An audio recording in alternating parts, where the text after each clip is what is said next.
Very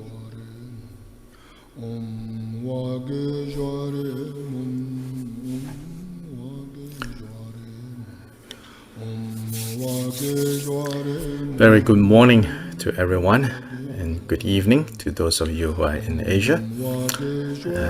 So we will continue now after a short break with chapter 9 of Bodhicharyavatara.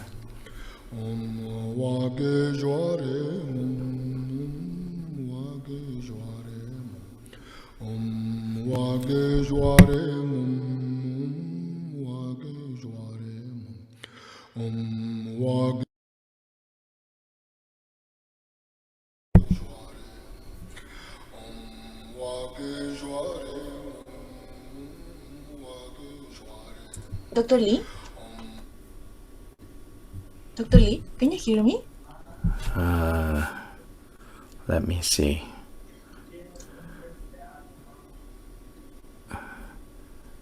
Just a short break from class, and now neither my computer nor I know what's going on.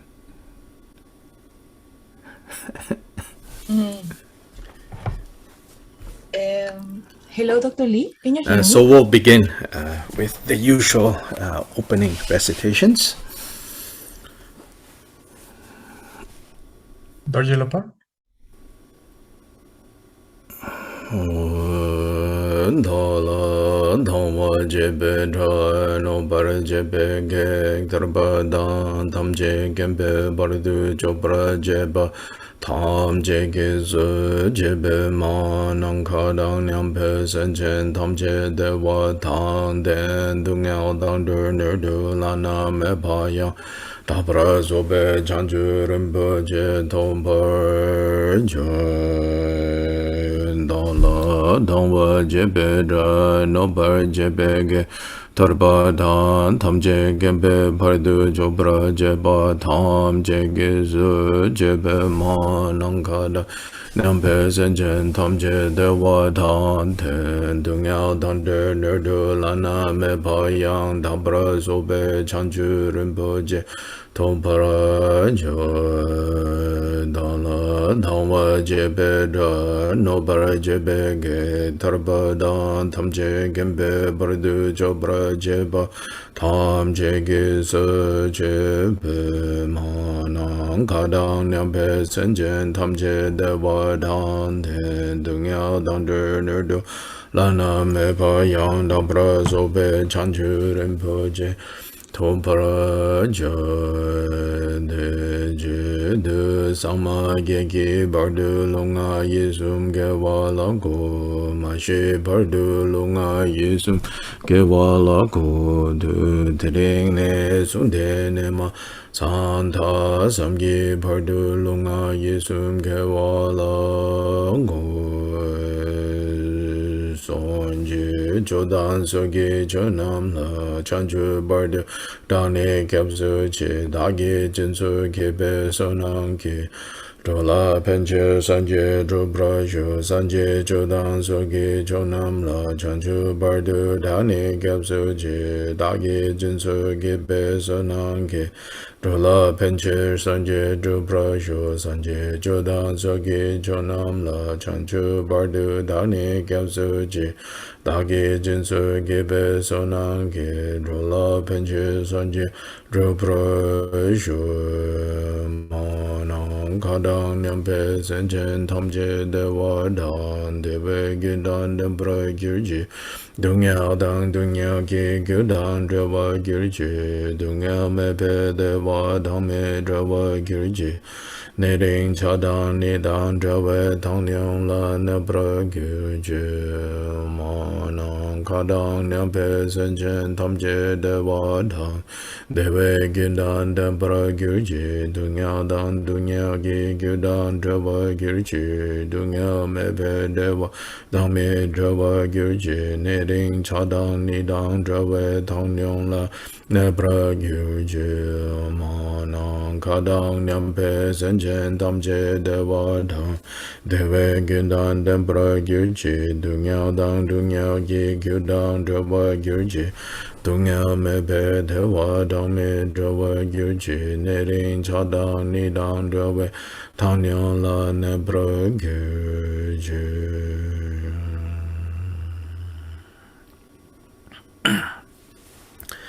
In all the worlds of the 10 directions reside Tathagatas of the 3 times. Before each of you, lions among humans, I prostrate joyfully with body, speech, and mind.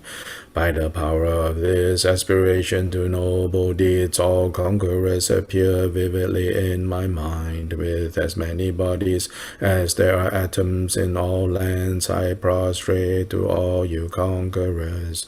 In each atom are Buddhas, numberless as atoms, all in the midst of the heirs of the Buddhas. Thus I conceive of this Dharma Dhatu as completely filled with you conquerors in this way. With infinite oceans of praise and oceans of diverse melodies, I sing the excellent qualities of all you conquerors and praise all of you gone to bliss. With the best flowers and best garlands, best music, ointments, and excellent parasols, finest lamps and superior incense, I offer to you conquerors. With excellent garments and best fragrances and sandalwood powder, heap high as Mount Meru, all wondrous offerings perfectly arranged, I offer to you conquerors. These vast and unequal offerings to each and every one of you conquerors with the power of conviction in noble deeds, I prostrate and offer to all you conquerors. All the harmful deeds that I have done with my body, speech, and mind under the power of desire, hatred, and ignorance, I confess each and every one of them. I rejoice in all the meritorious deeds of all conquerors in the 10 directions and the heirs of the Buddhas, solitary realizers, hearers still in training and beyond, and all wandering beings. You who are lamps of the worlds of the 10 directions, who have unobstructedly attained Buddhahood through the stages of Bodhi. All you who are my protectors, please turn the unexcelled wheel of Dharma. With palms together, I earnestly beseech you who may intend to manifest final nirvana. Please remain for as many eons as there are atoms in the world for the happiness and well-being of all wandering beings. Whatever slight virtue that may have been gathered through prostrating, offering, confessing, rejoicing, requesting, and beseeching, I now dedicate to complete Bodhi.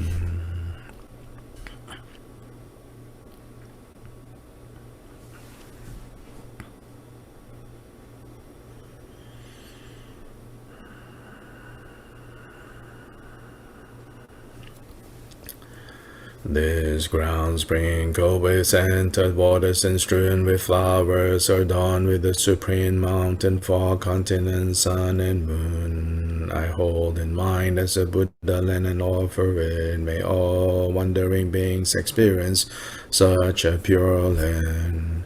To the Gurus who possess the 3 kayas, I offer the outer, inner, secret, and thusness offerings. With my body, wealth, and all phenomenal existence, please grant the unsurpassed supreme attainment. Whatever slight virtue I may have gathered through prostrating, offering, confessing, rejoicing, requesting, and beseeching, I now dedicate it all to complete Bodhi. Om Guru Devada Kinirana Mandala Pradeja Soham. Please turn the wheel of Dharma of the greater, lesser, and common vehicles in accordance with the dispositions and mental capacities of sentient beings.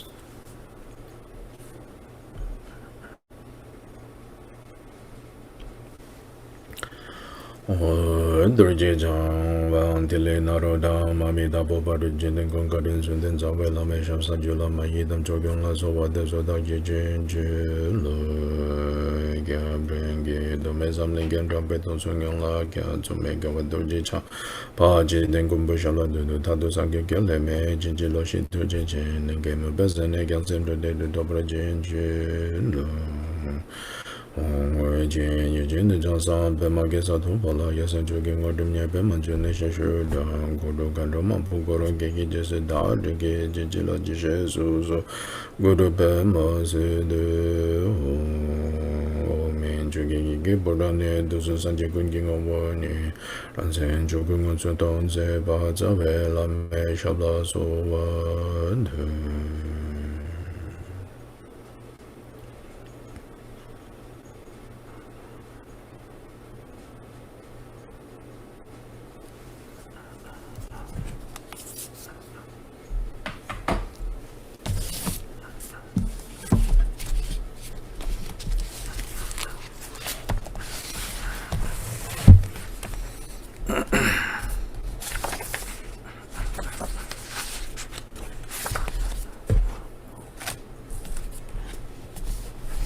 And so now we begin chapter 9, the chapter on wisdom.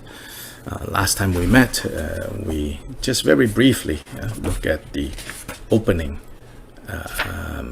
verse of chapter 9, which is verse 1. It's a brief kind of introduction to chapter 9.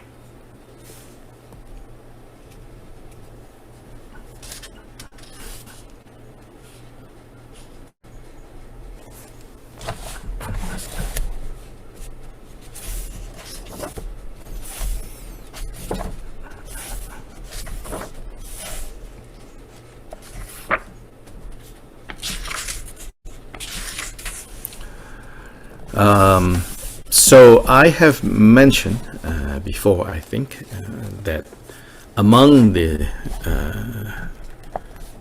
Tibetan Buddhist masters in the last couple of hundred years, in the you could say contemporary modern period,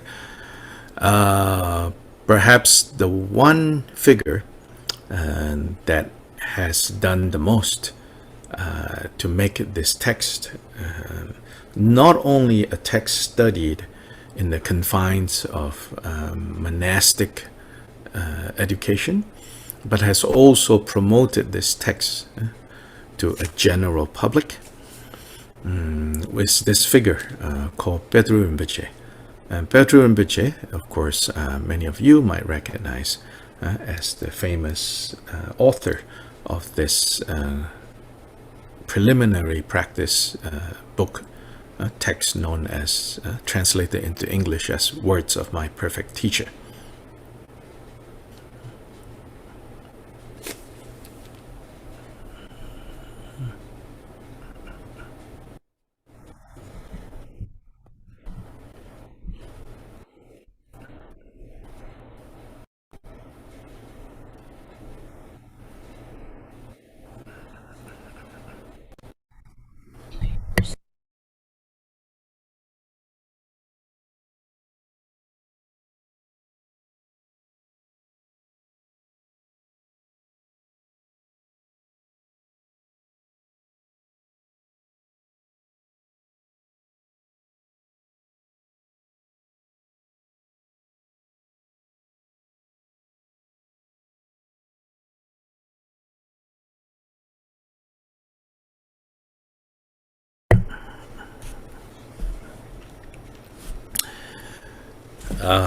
Pedro Rinpoche himself was a master belonging to one of the Nyingma lineages of Tibetan Buddhism.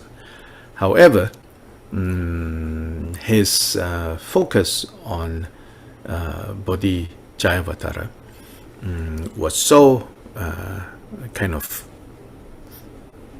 so fully dedicated that he studied Bodhicharyavatara and taught Bodhicharyavatara using the perspective of all the different lineages.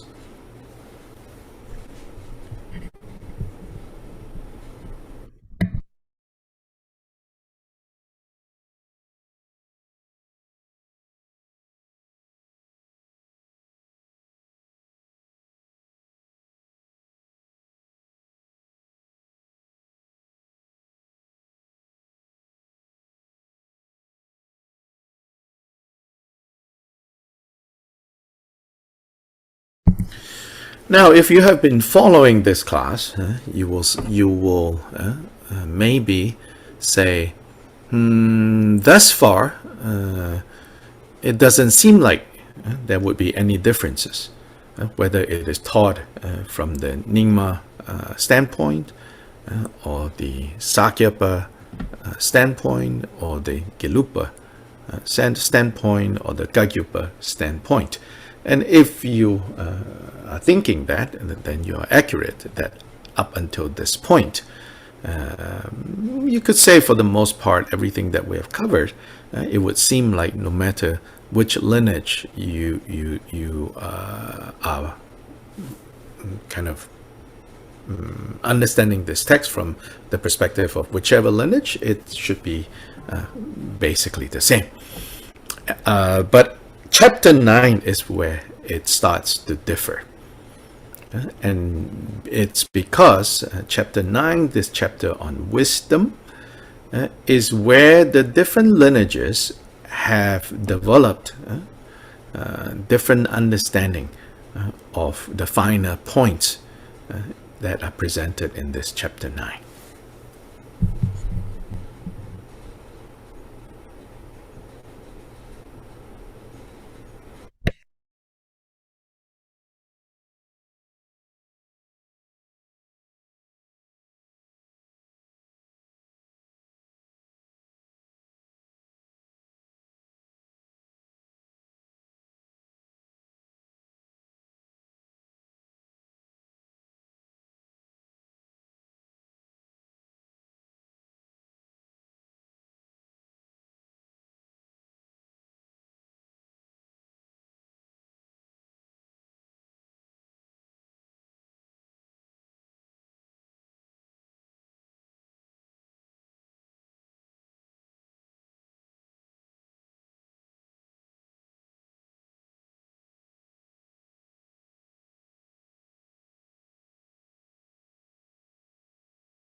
Now, just to point out, right, where these differences are going to be among these different lineages in this context, this text Shantideva is a Sutrayana text.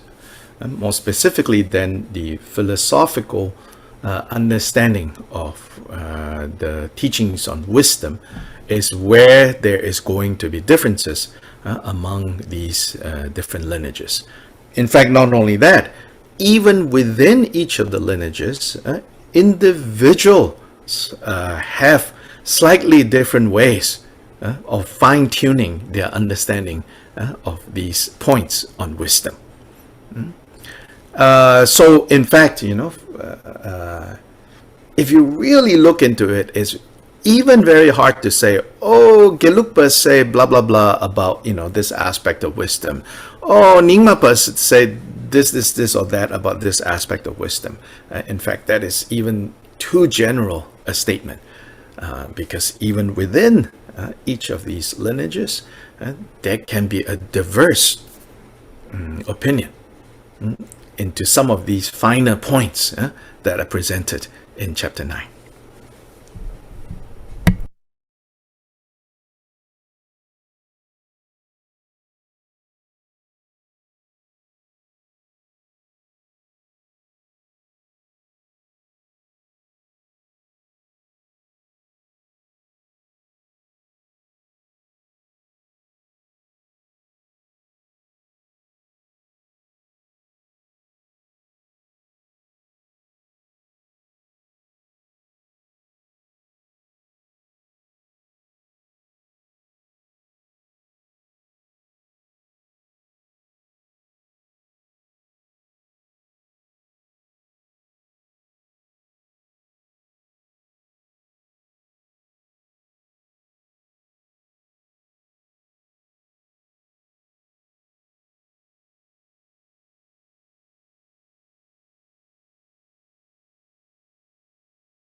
Now, then you might say, why is it, so complicated? That's certainly a valid question to ask. Why does it have to be so complicated? Now, I think a better way of looking at this or understanding this scenario is, not to think of differences and disagreement as something negative, but rather to see them as, when you look deeply into something, when you look at the points on a finer and finer and finer level, of course, you are going to see more and more details. For example, if we look at, let's say, this beautiful prayer wheel with this very nice handle, right? To an untrained eye like myself, I look at this handle and I say, oh, the finish is perfect. It's perfectly smooth. There are no flaws at all. Perfectly smooth. Now, I'm sure to the maker of this prayer wheel, when he looks at it, he will say, well, it's good, but I can see where there are finer points that can be further improved and further improved and further improved and further improved. Me, with an untrained set of eyes, I don't even see. I neither see where there are some flaws, nor do I really see the really amazing spots on this polished handle. But to the maker, for example, he definitely sees more than I see. So this is how we should think of, these different points presented and raised and often debated by the different people, the different experts that have looked at chapter 9.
So this is in part the nature of how studying should be. that you have to be very precise, you have to be very focused, you have to not fear to see the finer points, and not fear to debate, not to win a debate. Of course, I'm sure there were people who engage in these debates out of pride, out of wanting to win, but rather debate is used as a mode to clarify our own understanding.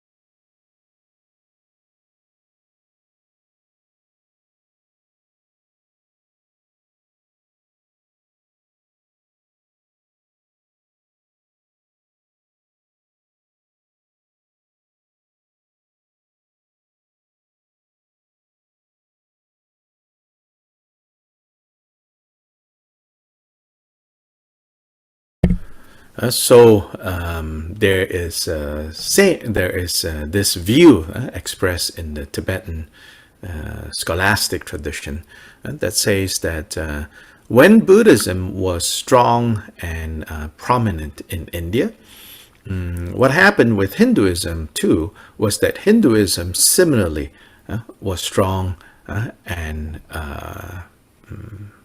doing well. Why? Because there was competition. So then, Buddhists debated Hindus, Hindus debated Buddhists, so they have to keep being on their toes. But then when Buddhism declined in India, it is said that also Hinduism declined because there was no kind of challenge for them to stay fresh and alert with the understanding of their own tradition. So debate can contribute to us knowing more clearly what we say we believe, what we think the way things are. So it can fulfill that role. Of course, it can also devolve. It can also deteriorate into I'm right, you're wrong. But that's certainly the wrong way to approach these. This is the right view, this is the wrong view. And chapter 9, at least on the surface, you will see Shantideva taking to task what he saw as the misunderstanding and the wrong views of both Buddhist and non-Buddhist traditions that were prevalent and that were active during his time. So Shantideva himself, at least, if you look at the root verses, you will see he will critique not just non-Buddhist, but also Buddhist views that he considered to have been mistaken.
sometimes, even myself, when I look at Bodhicharyavatara, sometimes I feel like, was chapter 9 originally part of this text? Or did, some scholastic monks sneak in chapter 9 and call it, part of this text? That is because, the style of chapter 9 can seem so different. Of course, I do not know Sanskrit at all to be able to say, the Sanskrit style is different. But just the content, I guess you could say, of chapter 9 seems so different. But then we have to remember, now to correct myself, we have to remember to say that, is it so surprising? Chapter 9 has this style and has the tone that it has, which seems so different from the preceding 8 chapters.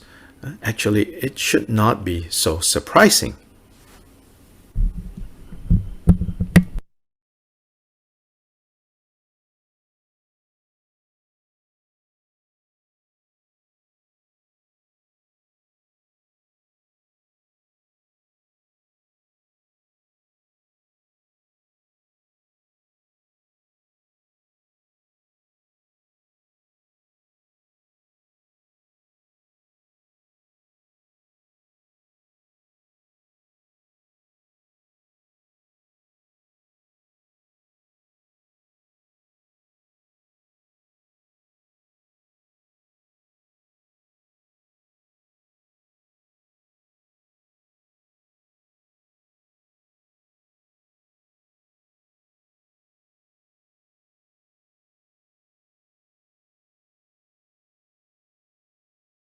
Why is it not so surprising?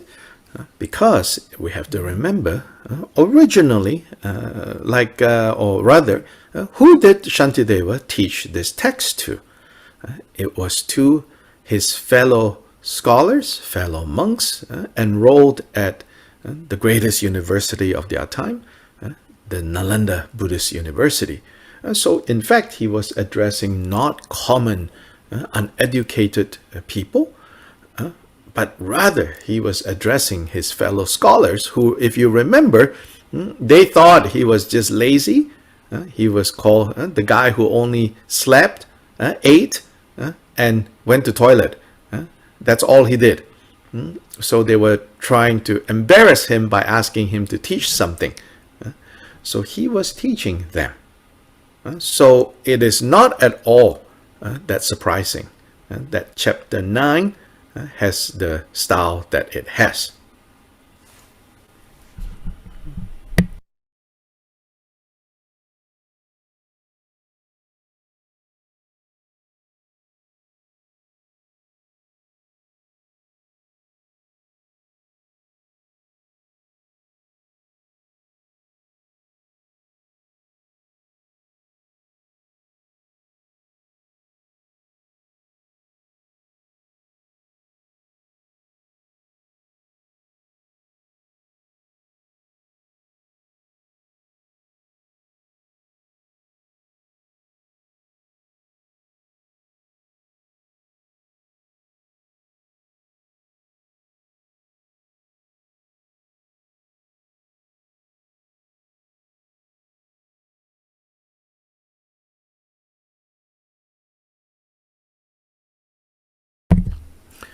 So, in fact, chapter 9, the verses can be rather cryptic, can be rather hard to understand. Again, it is hard to understand for us. But the original audience that he spoke to, he has to only briefly say, certain things. They all already understood. Because those were topics that were being greatly debated during their own time. Yeah. So Shantideva doesn't need to say much. But then unfortunately for us now, right, maybe 1500 years, 2000 years later, we don't understand what were actively being debated and discussed in Nalanda during that time. So if we want to fully understand, what Shantideva was talking about, then we have to go back to that time, to understand, to kind of get more background information in order to really appreciate, right, what Shantideva is addressing in chapter 9.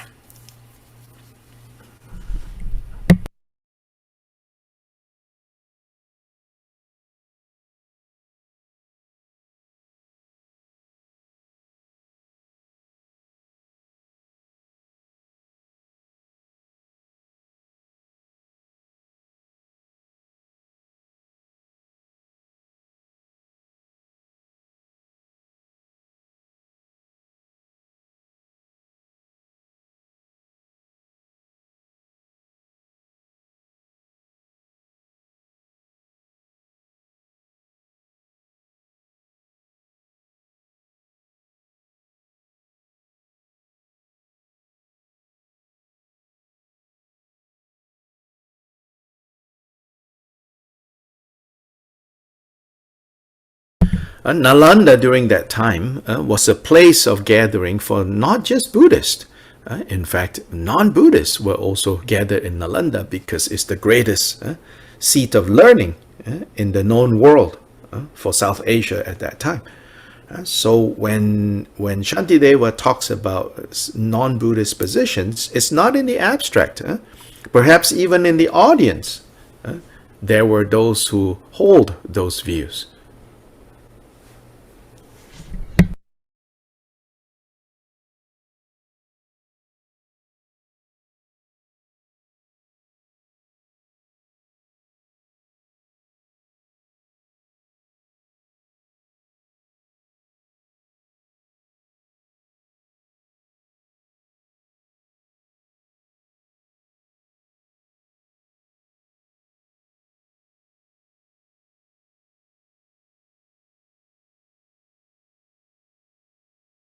The other reason chapter 9 is we can kind of understand why chapter 9 it can be challenging and hard to understand.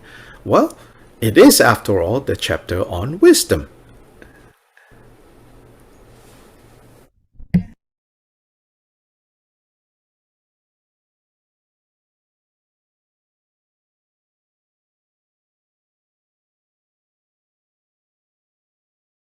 In that sense, we can say now we're getting to the heart of the problem, because according to the Buddha Dharma, at the core of this whole problem that we call samsara is the opposite of wisdom. It's avidya. Vidya, knowledge.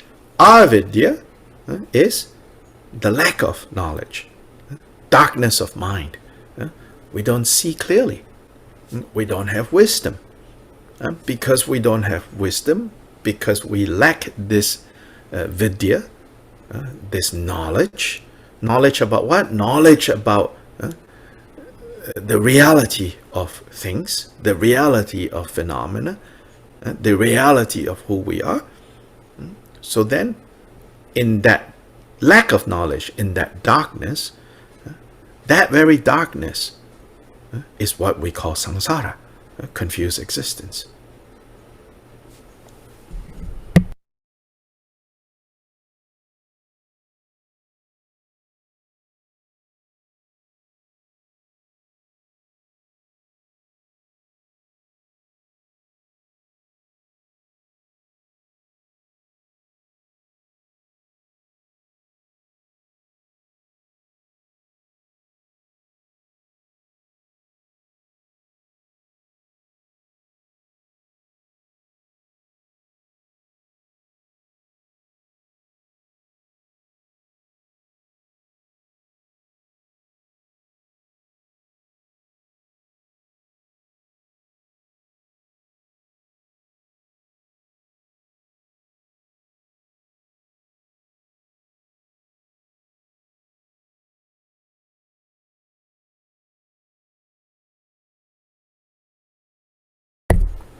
And so,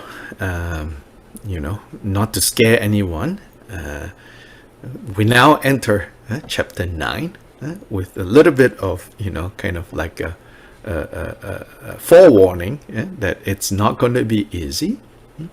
But what I'm going to try to do going through this chapter is I'm going to try to emphasize more the phrase that I've used, throughout this course. What are the take-home lessons that we can take? What are the lessons, right, that we can take home? Take home. Where is this home? Home is our heart. What are these lessons that we can take home back into our heart to make these teachings in chapter 9 relevant to us, to those of us who are not in Nalanda, to those of us who are not, training to debate, but to those of us who want to gain some understanding of what are the key points that Shantideva feels, Shantideva identified as really important when we speak of the wisdom paramita, the perfection of wisdom. So at the beginning of this chapter, he says, in fact, all the preceding teachings, all the first 5 paramitas, in other words, they were taught for the sake of this chapter on the wisdom paramita.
Yes, so the first verse, right, says, all these branches of the teachings, the awakened one expounded for the sake of wisdom.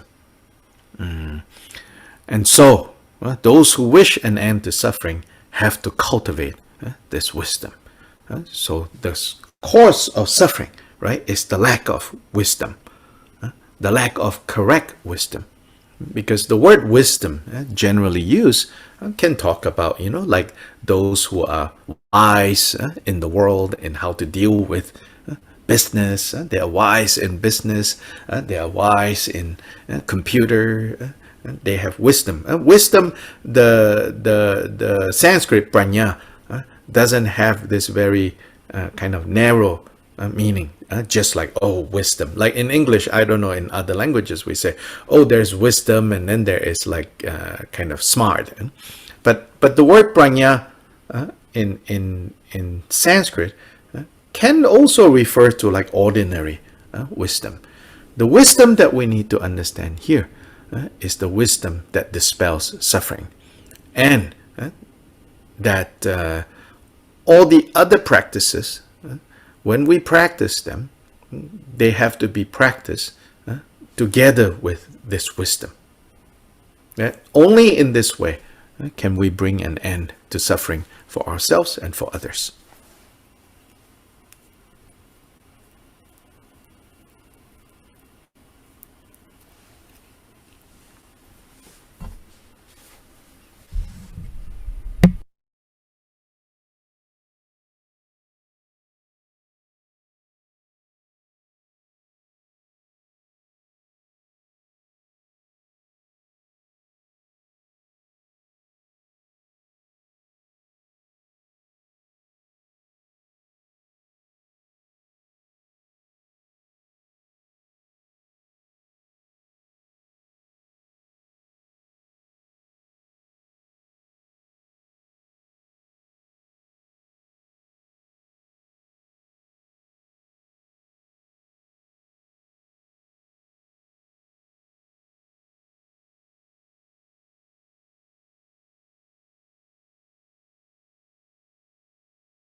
And in terms of the what is sometimes called the two wings of enlightenment, right?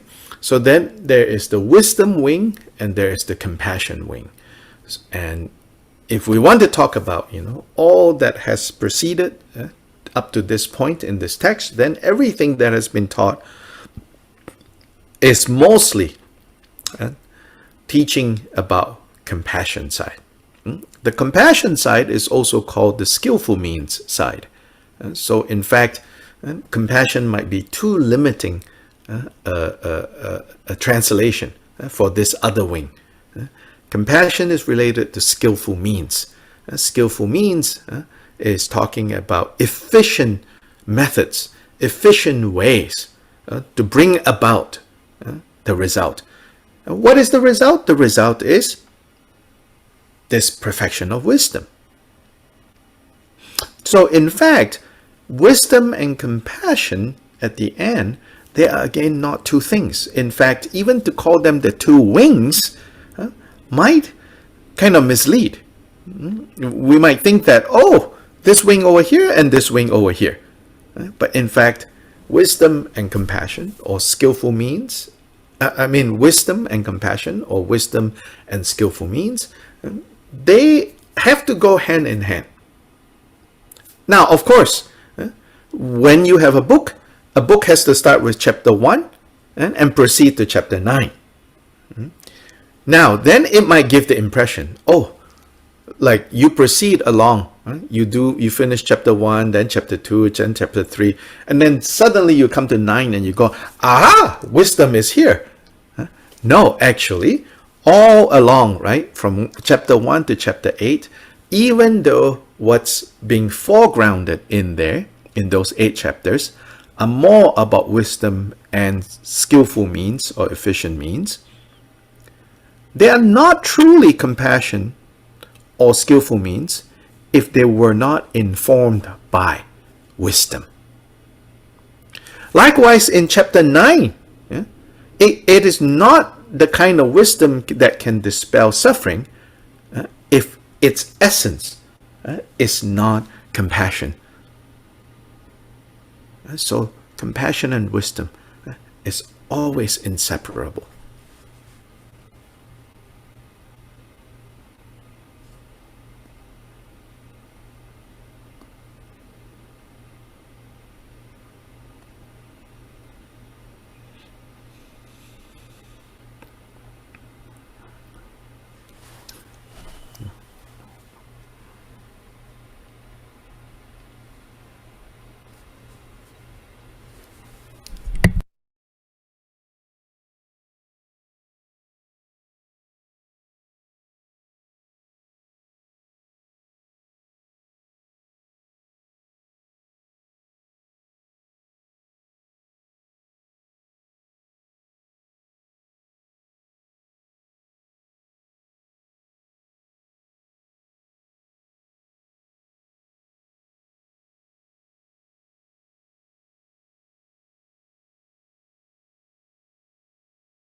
Therefore, I like to use this expression, what is in the foreground and what is in the background.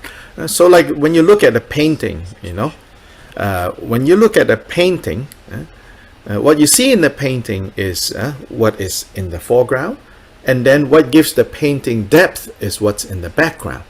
So a landscape painting, for example, or even a photo of a landscape, we say that it's a well executed piece of art when there is foreground and background, and there's a balance and there's depth. So we should think that these two things, love, compassion, skillful means on the one hand, wisdom on the other hand, they're not two different things. They are aspects of each other, and when we look at the teachings, those teachings, because these are words, teachings are expressed in the form of words. Words exist in the relative world, and so in the relative world, we don't have a choice. Even Buddha did not have a choice. He has to speak in such a way where there is right, before and after. So first he has to talk about this, then he talks about this, and then he talks about this. But we should not think, like these are like he's talking about separate things. But he's talking about, he's teaching us the same thing. But depending on where we are at different points of our training, even within the context of one session of training, sometimes wisdom comes to the front. Sometimes wisdom goes into the back. Sometimes compassion or skillful means come to the front. Sometimes compassion or skillful means come to the side. But these two are never separate, or should never be separated.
They cannot be separated, they should not be separated, because after all, these so-called two wings of enlightenment, or two wings of Buddhahood, they are directly related to what is known as, in this chapter especially, as the two truths. The two truths.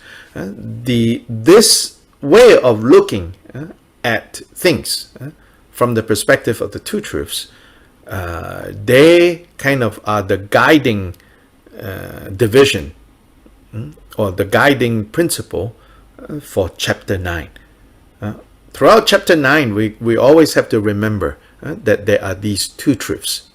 What is known as the relative truth and what is known as relative or conventional, and what is known as ultimate or absolute.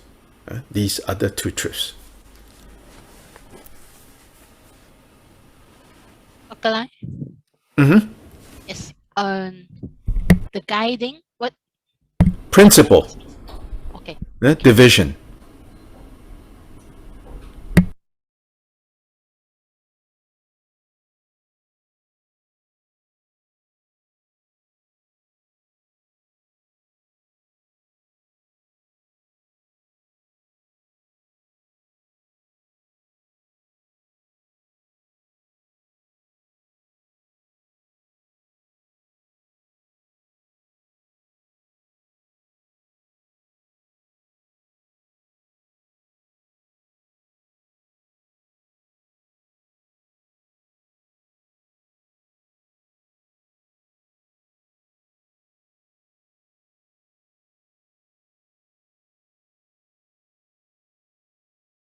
then these two truths, we can also say that the two truths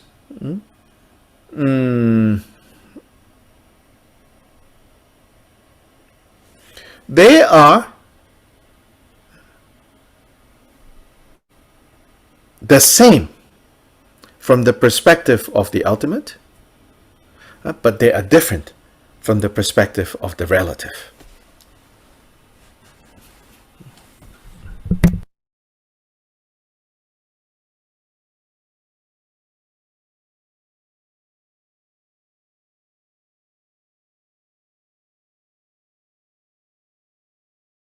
They are then also related to how everything that we experience, right? Everything that we can think of, can be understood as having a mode of existing or abiding and a mode of appearing. How they appear to be and how they truly are. The two truths are also related to this division.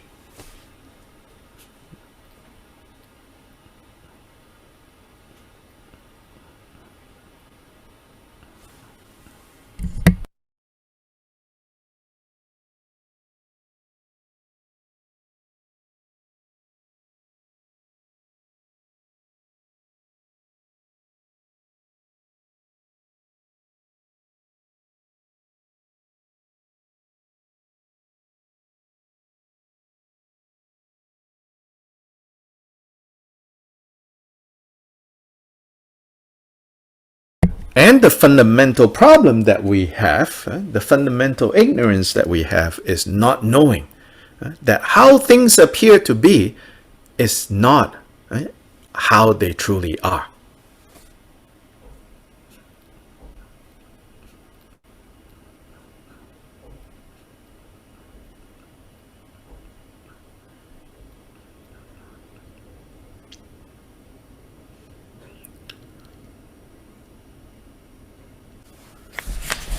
And the purpose of chapter 9 is to help us see clearly this fundamental confusion.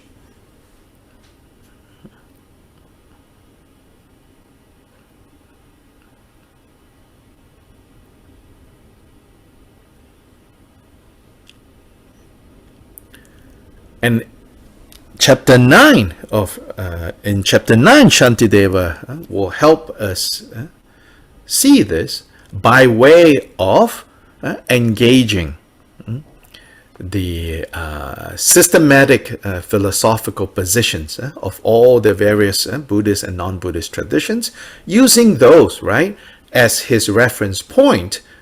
He's going to point us to a more important, I would say, a bigger point, which is this fundamental discrepancy between how things appear to be and how they truly are. More importantly is the issue of how it appears to be that there is I and there is you over there and there is me over here, when in fact these are just appearances. Sorry, Dr. Lai, can you repeat again? Slow down. Thank you. What did you hear? You tell me first what you heard. Shantideva help us to see by way of engaging systematic Buddhist tradition as some reference point, something like that. Yes. So,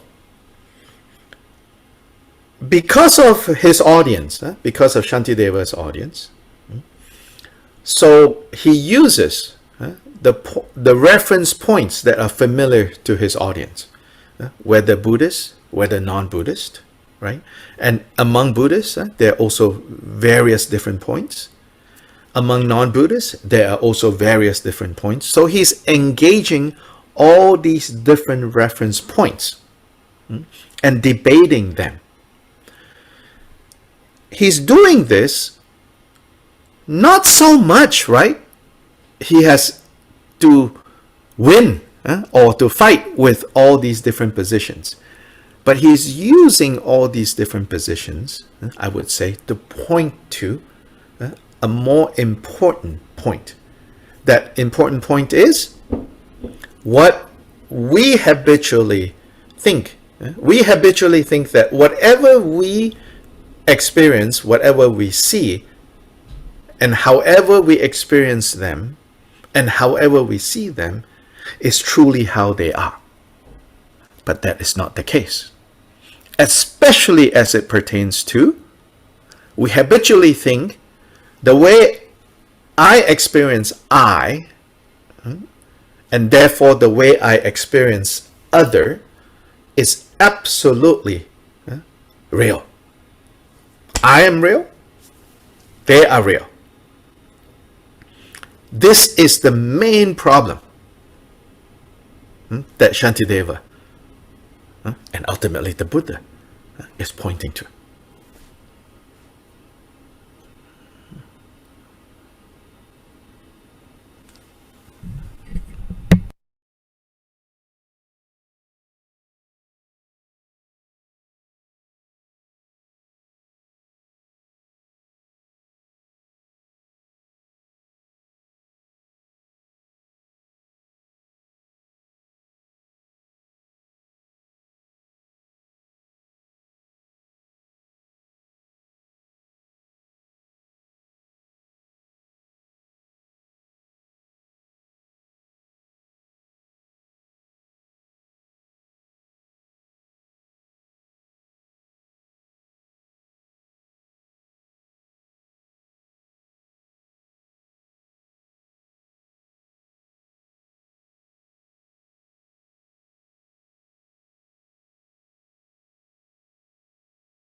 Therefore, I think, in a way, we don't need to read Shantideva as if, he has a very systematic way of debating all these different positions. In fact, I know this is kind of maybe sounds rude to say, but I don't mean it to be rude to Shantideva.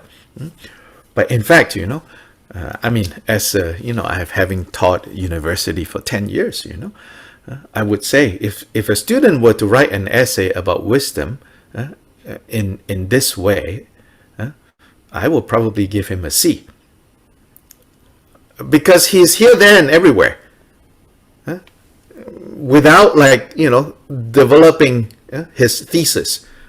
Da da da here, da da da there, da da da here, da da da there. I mean, that's just, my honest opinion. But then, of course, many people will say, oh, who cares about your honest opinion? Shantideva is so great, so he must know what he's doing. See, my point is, I'm not criticizing Shantideva. But maybe I am criticizing the way that Shantideva has been read.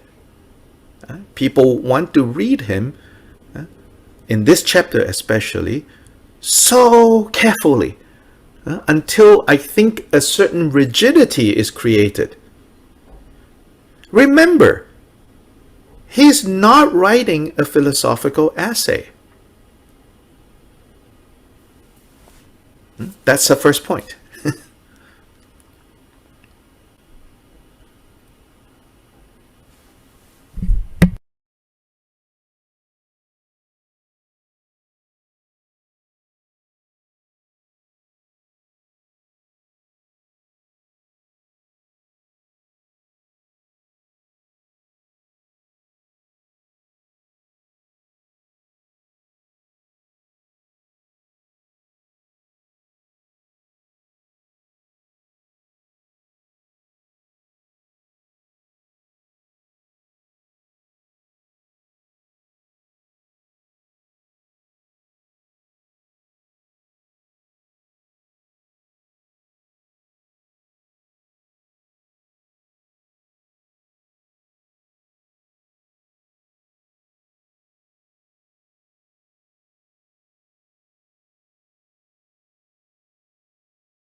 Instead, if we feel like, we will see, like suddenly he's talking about this, suddenly he's talking about that, right? What we need to understand is, try to imagine, like you were in the original audience, probably. Why he's suddenly talking about this tradition, and kind of like criticizing their view, and suddenly he's talking about this tradition, he's criticizing their view, probably, right? He looked over there in that corner. There are some of his fellow monks that he knows. They talk like that. They understand, things like that. So he looks over there and he says, la la la la la la. That is mistaken. Then he looks over there.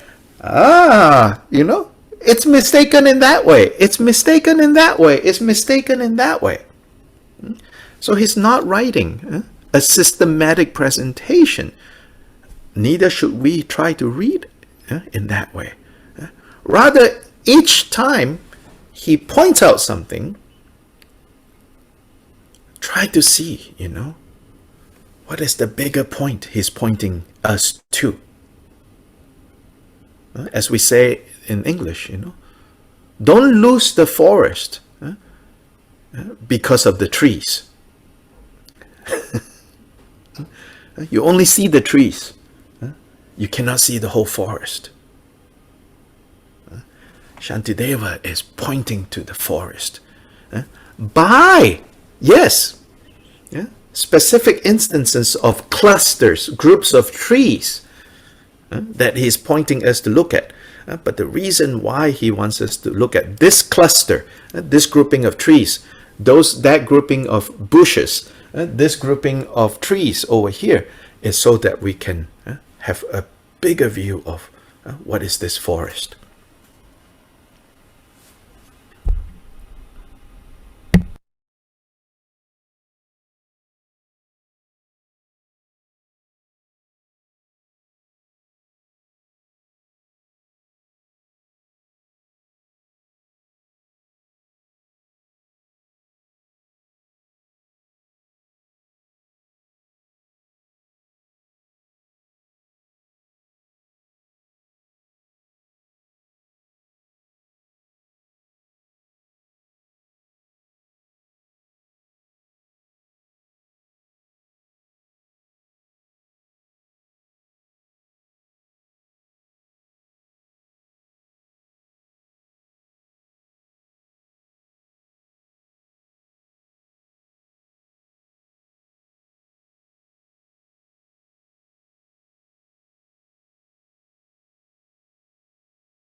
Okay, so now let's take a quick break, yeah? And then we will continue.